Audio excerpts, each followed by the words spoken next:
Hello दोस्तों, welcome on my YouTube channel. My self Lalit Kumar. और आज इस वीडियो लेक्चर में देखने वाले हैं थायराइड ग्लैंड कौन कौन से हार्मोन सीक्रेट करवाती है।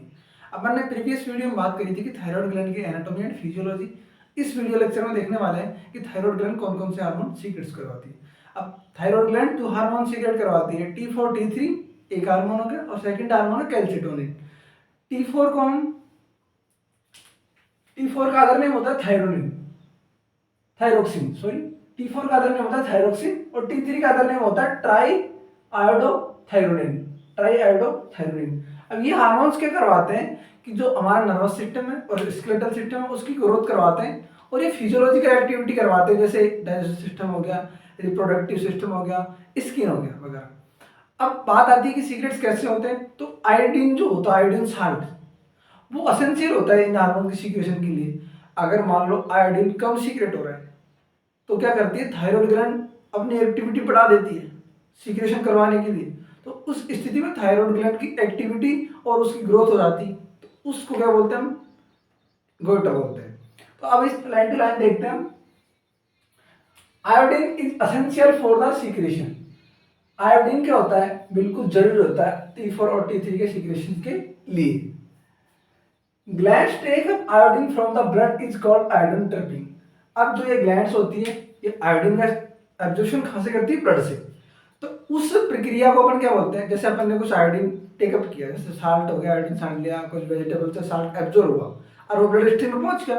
अब ब्लड स्ट्रीम से वो आयोडीन थायराइड ग्लैंड यूज करेगी या उसको एब्जॉर्ब करेगी, उसको क्या बोलते हैं, आयोडीन ट्रैपिंग।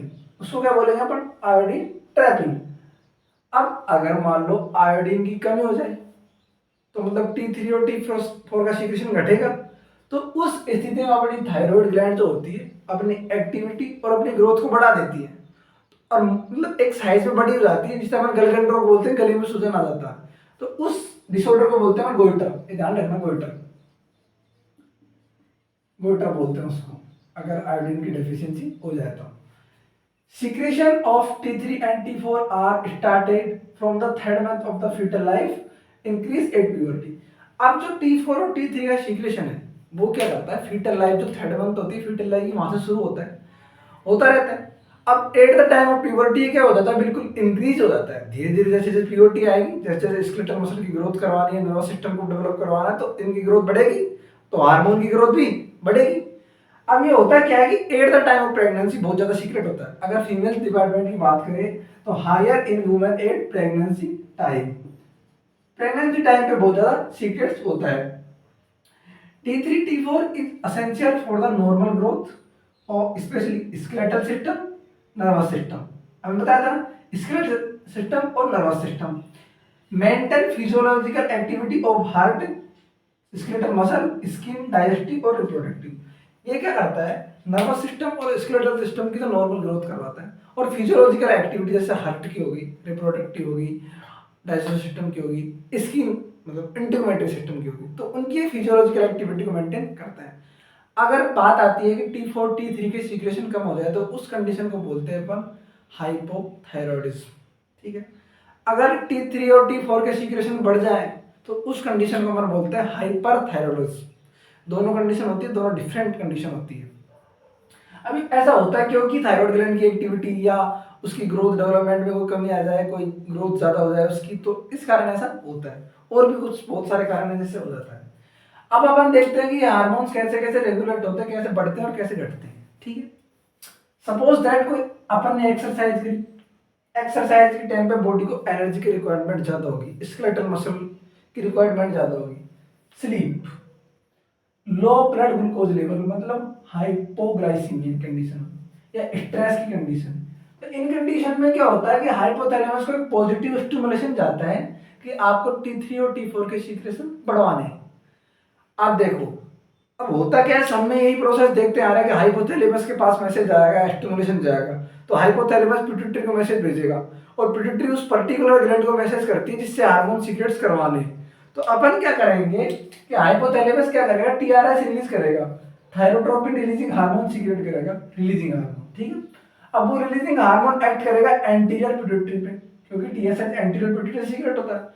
अब एंटीरियर जो पिट्यूटरी है वो टीएसएच का सीक्रेशन करवाएगी, थायराइड स्टिमुलेटिंग हार्मोन। अब टीएसएच क्या करता है, थायराइड ग्लैंड की एक्टिविटी को मेंटेन करता है, उसकी ग्रोथ को मेंटेन करता है। तो टीएसएच किस पे एक्ट करेगा, थायराइड ग्लैंड पे, कि थायराइड ग्लैंड अब अपने सीक्रेशन T4 T3 के बढ़ाओ, हमें जरूरत है। तो थायराइड ग्लैंड क्या करेगी, अपनी एक्टिविटी को बढ़ा देगी और increase secretion of T3 and T4।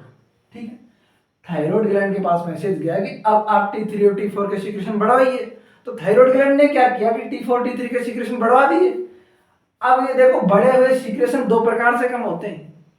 एक तो है कि वो बॉडी द्वारा यूज कर लिए गए हो, अगर ब्लड में लेवल हार्मोन का ज्यादा है तो एक कंडीशन तो ये आएगा कि वो किसी बॉडी सेल के द्वारा यूज कर लिए गए हो, या दूसरी कंडीशन ऐसी आएगी अगर ब्लड में लेवल बढ़ रहा है तो यहाँ से एक नेगेटिव फीडबैक जाएगा हाइपोथैलेमस को और एंटी पिट्यूटरी को, क्योंकि यही तो दो कंट्रोल सेंटर है, यही तो कंट्रोल करते हैं हार्मोन को, हाइपोथैलेमस और एंटी पिट्यूटरी।